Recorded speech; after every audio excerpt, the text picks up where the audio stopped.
निकाय चुनाव का बिगुल बज चुका है। जहां एक ओर प्रशासन निकाय चुनाव कराने के लिए अपनी तैयारी में लगा है, तो वहीं वोटरों को रिझाने के लिए पार्टियों ने अपने पत्ते खोलना शुरू कर दिए हैं। इस बार निकाय चुनाव में बसपा और सपा के वोटर अहम फैसला करेंगे। इसके लिए अन्य पार्टियों ने उनको रिझाने का काम शुरू कर दिया है। वो कोई भी ऐसा मौका नहीं छोड़ना चाहते जिससे वोटरों को उनकी पार्टी की तरफ रुझान हो। शहर में कमजोर पड़ चुके हाथी को लेकर अब सभी उसके वोटरों को अपनी तरफ मोड़ना चाहते हैं। भारत रत्न बाबा साहेब भीमराव अंबेडकर जयंती पर भाजपा ने भी ऐसा कुछ निशाना साधने का काम किया है। दलित वोट को अपनी तरफ साधने के लिए शुक्रवार को मतदाता सम्मेलन का आयोजन किया, जहां भारतीय जनता पार्टी के दिग्गज मौजूद रहे। कार्यक्रम के विशेष अतिथि केंद्रीय मंत्री भानु प्रताप सिंह वर्मा मौजूद रहे। इस दौरान केंद्रीय मंत्री भानु प्रताप सिंह ने कहा कि आज डॉक्टर भीमराव अंबेडकर की 132वीं जयंती है। बाबा साहब ने कहा था कि एक शिक्षित बनो, कि एक शिक्षित व्यक्ति पूरे विश्व में नाम कमाता है। आज प्रधानमंत्री नरेंद्र मोदी देश के ही नहीं पूरे विश्व के लिए काम कर रहे हैं। कोरोना काल के बाद कोई भी घर में भूखा ना सोए, इसके लिए देश में करीब 80 करोड़ लोगों को खान पान दिया जा रहा है। उन्होंने आगे ये भी कहा कि डबल इंजन की सरकार सभी को साथ लेकर चल रही है। सरकार ने अपने नारे के हिसाब से काम किया है। सबका साथ सबका विकास भाजपा का मूल मंत्र है। कार्यक्रम में सांसद संतोष कुमार, कैंट विधायक संजीव अग्रवाल, बितरी विधायक राघवेंद्र शर्मा, आंवला सांसद धर्मेंद्र कश्यप आदि मौजूद रहे। किस तरह का कार्यक्रम था जो बरेलियाना हुआ? विशेष रूप से आज भारतीय जनता पार्टी के नेतृत्व में और ऐसे मोर्चे के भुगतान में ये कार्यक्रम किया गया।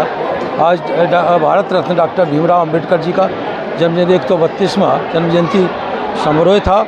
और सबसे पहले मैं उनके चरणों में श्रद्धासुमन अर्पित करता हूँ और विशेष रूप से उनके जीवन के परिचय में बताया गया और साथ ही साथ में भारतीय जनता पार्टी ने उनके लिए क्या किया, ये सारी चीज़ें इस समाज के बीच बताई गई हैं, जिससे आने वाले समय में हम सब लोग समझ सकें कि डॉक्टर भीमराव अंबेडकर जी ने हमारे देश को ही नहीं विश्व को एक ऐसी चीज़ें दी हैं जिसकी वजह से व्यक्ति, जैसे उन्होंने कहा था, शिक्षित बनो, और शिक्षित बनने के बाद व्यक्ति एक अकेला यहीं नहीं रहेगा, भारत में ही नहीं रहेगा, विश्व में नाम कमाएगा। जिस तरीके से आज देख सकते हो देश के यशस्वी प्रधानमंत्री नरेंद्र भाई मोदी जी बिल्कुल विश्व के लिए काम कर रहे हैं।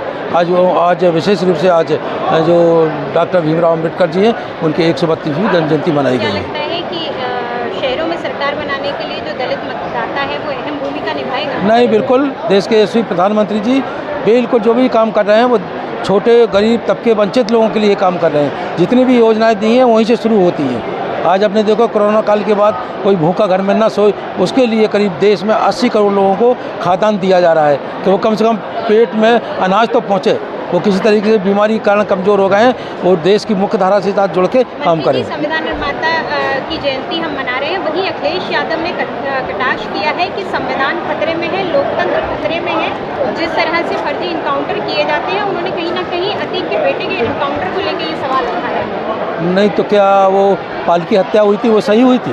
मैं अखिलेश से पूछना चाहता हूँ, क्या पाल की सरेआम हत्या कर दी गई थी वो सही था?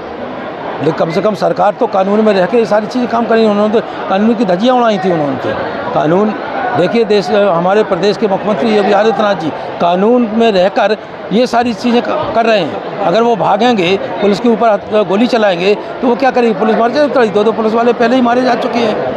ये भी पुलिस वाले क्या किसी के परिवार के भाई बहन नहीं है क्या? क्या लगता है अखिलेश को दर्द हो रहा है? नहीं, जिस तरह से अब खत्म हो रहा है। नहीं, अब उनका जो साम्राज्य खत्म हो रहा है इसलिए उन्हें दर्द हो रहा है।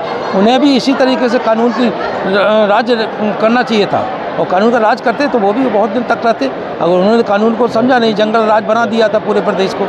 आज योगी जी के नेतृत्व में ये कानून का राज है और सब भयमुक्त होकर समाज में जी रहे हैं। बहन जी ने भी एनकाउंटर की भी जाँच की मांग की है। नहीं, तो जाँच की मांग की है तो जाँच उसमें क्या होगा?